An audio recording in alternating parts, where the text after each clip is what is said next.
Բարև ձեզ։ Հանրապետության տարածքում սուր շնչառական հիվանդությունները ակտիվացել են։ Կրթական հաստատությունները թեև դեռ աշխատում են, սակայն հաճախումները պակասել են։ Իրավիճակի վերաբերյալ զրուցելու ենք բժիշկ համաճարակաբան Եվգենիա Խաչատրյանի հետ, շնորհակալություն հրավերը ընդունելու համար։ Շնորհակալ եմ հրավերի։ Առողջապահական կառույցները արձանագրում են, որ հիվանդությունների աճ կա։ Սուր շնչառական հիվանդությունների մասին է խոսքը։ Իրավիճակը դուք ինչպես կգնահատեք։ Ինչ է կատարվում հանրապետության տարածքում հիմա։ Շնորհակալ եմ հարցի համար։ Նախ ասեմ, որ մենք հիմա գտնվում ենք սուրշնչառական վարակների սեզոնում, եթե այսպես նորից կրկնվեմ, որ սեզոնը սկսվում է ընթացիկ տարվա 40-րդ շաբաթից, դա մոտավորապես ընկնում է հոկտեմբեր ամսվա հետ եւ շարունակվում է մինչ հաջորդ տարվա մայիս ամիսը։ Եվ մենք հիմա գտնվում ենք 48-րդ շաբաթվա ընթացքում, որի վերլուծության արդյունքները ուրեմն ցույց են տալիս, որ այո, մենք գտնվում ենք սուրշնչառական վարակների ակտիվ շրջանում, ակտիվություն է նկատվում սուրշնչառական վարակներով։ Եթե վերլուծենք ըստ մարզերի, ապա ըստ մարզերի առավել բարձր են սուրշնչառական վարակներով դիմելիությունը, հիվանդացությունը Գեղարքունիքի մարզում, Արմավիրի, Արագածոտնի մարզում, Կոտայքի մարզում, ու առավել ակտիվ է իհարկե Երևան քաղաքում։ Ըստ տարիքային խմբերի, եթե այսպես վերլուծենք, տվյալները, որ տարիքային խմբերի մոտ է տարածված վիրուսները եւ հիմնականում դրանք խոցելի խմբերն են, թե պայմանավորված է զուտ տարիքով։ Ասեմ, որ հիմնական գրեթե 81%-ը արձանագրվել է 0-18 տարեկանների շրջանում։ Այդ մասնաբաժնում 0-18 տարեկանների գրեթե 54%-ը արձանագրվել է 0-4 տարեկանների շրջանում եւ երևի գրեթե 33-34%-ը 5-ից 14 տարեկանների շրջանում։ Այսինքն կարող եմ արձանագրել, որ մեր խոցելի խումբը, ինչպես եւ միշտ դա 0-4 տարեկաններն է, սակայն կարող եմ արձանագրել, որ այս շաբաթվա ընթացքում մենք մի փոքր ակտիվություն ունենք նաեւ նախորդ շաբաթվա համեմատ 5-ից 14 տարեկանների շրջանում։ Ես խոցելի խումբ ասելով նկատի ունեի առողջական խնդիրներ ունեցող մարդկանց։ Բացի առողջական խնդիրներից, ընդհանրապես մեր մոտ ռիսկի խումբ են համարվում 6 ամսեկանից 5 տարեկան երեխաները, սակայն ելնելով նաև շնչառական համակարգի ոչ լիարժեք, ամբողջովին զարգացածությունից, նաև խոցելի խումբ են համարվում 0-4 տարեկան երեխաները, որտեղ այս պատճառով իրենք ավելի ընկալ են վիրուսների նկատմամբ, որովհետև իրենք կյանքում առաջին անգամ են հանդիպում այդ վիրուսին եւ այդ իսկ պատճառով ժամանակին նաեւ դիմելիության պահն է, որ ծնողները զգոն լինելով ժամանակին դիմելու բժշկի, որտեղ մենք անդադ օրդորում ենք, որ դիմեք բժշկի, մի զբաղվեք ինքնաբուժմամբ, այդ ակտիվությունը նաեւ դրանով է պայմանավորված ժամանակին դիմելիությամբ։ Ամենատարածված վիրուսները որոնք են։ Այս պահին մենք ունենք շրջանառություն գրիպ A տեսակի H3N2 ենթատեսակի վիրուսի, գրիպի վիրուսի։ Եվ իհարկե այլ շնչառական վարակներից, որոնք են ռինովիրուսը, բոկավիրուսը, ադենովիրուսը եւ իհարկե կորոնավիրուսային հիվանդության հարուցիչներ։ Այո։ Ինչպես տարբեր է սովորական մրսածությունը վիրուսային հիվանդությունից եւ երբ մարդը դիմի բժշկի։ Ինչպես հասկանա, որ պետք է գնա բժշկի։ Ասեմ, որ ընդհանրապես սուրշնչառական վարակներին բնորոշ ախտանշանները բազմազան են։ Կարող է ուղղակի սկսվել քթահոսությամբ, կարող է լինել հազ, ջերմության բարձրացում, խոսքը սուրշնչառական վարակների մասին է։ Ջերմության բարձրացում կարող է լինել առանց ջերմության բարձրացում, կոկորդի ցավով։ Եթե գրիպի մասին ենք մենք խոսում, գրիպը առավել ծանր է ընթանում, այսինքն կարող է լինել բարձր ջերմություն, մկանացավեր, հոդացավեր, ընդհանուր ինտոքսիկացիա։ Ինչ վերաբերում է բժշկի դիմելուն, ապա եթե անձը ընդհանրապես տեսնում է, որ 2-3 օրվա ընթացքում նա չունի իրավիճակի լավացում, թուլություն է նկատում, ջերմությունը չի իջնում, դժվար է իջնում, երեխայի դեպքում հատկապես եթե 0-4 տարեկան փոքրահասակ երեխա է, 2 օրվա ընթացքում եթե ծնողները նկատում են, որ չի դիտվում իրավիճակի կայունացում, երեխան սնունդից հրաժարվում է եւ նորից եմ կրկնվեմ իրավիճակի ընդհանուր կայունություն չի դիտվում, այլ զարգացում է դիտվում, պարտադիր անհապաղ պետք է դիմեն բժշկի, չզբաղվեն ինքնաբուժմամբ։ Դա ամենակարևոր որ հորդորն է, որ մենք ուզում ենք հասցնենք բնակչությանը։ Հատկապես դպրոցականները եւ ուսանողները նրանց շրջանում հաճախումները դպրոցական կրթական հաստատություններ պակասել են։ Արդյոք կա անհրաժեշտություն նոր սահմանափակումներ մտցնելու, միգուցե հեռավար ուսուցման անցնելու դիմակներով հաճախելիությունը վերսկսելու, ինչպես մի ժամանակ էինք բոլորս։ Ընդհանրապես ասեմ, որ գրեթե սեզոնին ընդառաջ, նոյեմբեր ամսից, մենք նաև սկսեցինք ուսումնական հաստատություններում իրականացնել սուրշնչառական վարակների հիվանդների ակտիվ հայտնաբերում, այսինքն դա նշանակում է, որ գերատեսչություններին ուրեմն իջեցվեց ուրեմն գրության տեսքով, որ իրականացնել այդ ակտիվ հանդիպումը հրահանգներ, այո, եւ ակտիվ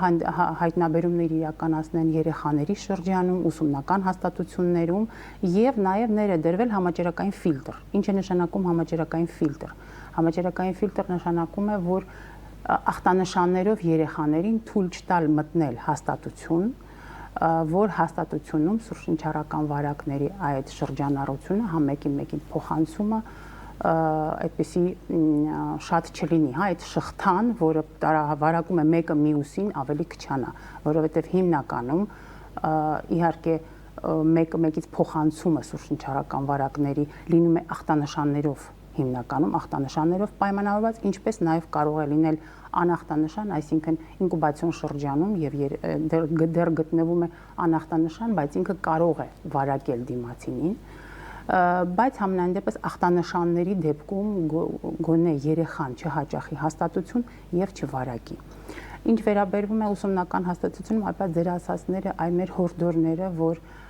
ախտանշաններով երեխային չուղարկել դպրոց, հա, որպեսզի դպրոցում չտարածվի, դա եւս ցուցանիշ է։ Այդ հորդորները հիմնականում ուղղված են ծնողներին։ Հորդորների ծնողներին, ինչպես նաեւ այն երեխաներին, որոնք գիտակցորեն արդեն հասկանում են, որ իրանք ունեն ախտանշաններ եւ չեն հաճախում ուրեմն ուսումնական հաստատություն։ Տեսեք, ասում եք հրահանգներ եք իջեցրել, որպեսզի դպրոցում լինի այսպես կամ այնպես։ Իսկ վերահսկողություն իրականացվում է։ Տեսեք, մենք իրականացնում ենք մշտադիտարկումներ, այսինքն մոնիտորինգ ենք իրականացնում, տվյալները մեզ են տրամադրվում, մենք իրականացնում ենք վերլուծությունը իրականացվում է օրական, ինչպես նաև շաբաթական կտրվածքով եւ ելնելով այդ տվյալներից իրականացվելու է այս կամ այն ուրեմն իրավիճակի գնահատումը, հա, գնահատումից հետո այլ նաև մնացած կանխարգելիչ գործողությունները։ Առաջիկա օրերին ջերմաստիճանի անկում է կանխատեսվում նաև անձրև եւ ձյուն։ Կա վտանգ, որ համաճարակային վիճակը կարող է ավելի բարդանալ վիճակը ընդհանուր հանրապետության տարածքում։ Ընդհանրապես պայմանավորված ջերմաստիճանով, այո, սուրշնչառական վարակները կարող են ավելի ակտիվ շրջանառվել, ուրեմն մեր բնության մեջ եւ նաեւ մրսածության գործոնը կարող է նպաստել սուրշնչառական վարակների ավելի ակտիվացմանը։ Դրա համար մենք որ հորդորում ենք հագնվել եղանակին համահունչ, եթե ցուրտ է, հագնվել ավելի տաք, որպեսզի այդ մրսածության գործոնը չնպաստի ել ավելի բարդացնելու իրավիճակը։ Իհարկե մենք կարող ենք ունենալ իրավիճակի ակտիվություն, որտեղ մենք շարունակում ենք եւ մենք գտնվում ենք սեզոնում եւ իրավիճակի զարգացումը ցույց կտա մեր մշտադիտարկման արդյունքները։ Բազմիցս է նշվում, որ մարդիկ պետք է գնան պատվաստվեն։ Այդ պատվաստումները այսօր արդիական են եւ արդյոք էֆեկտիվ են։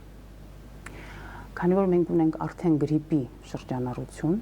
եւ մենք ունենք շատ կարևոր եւ շատ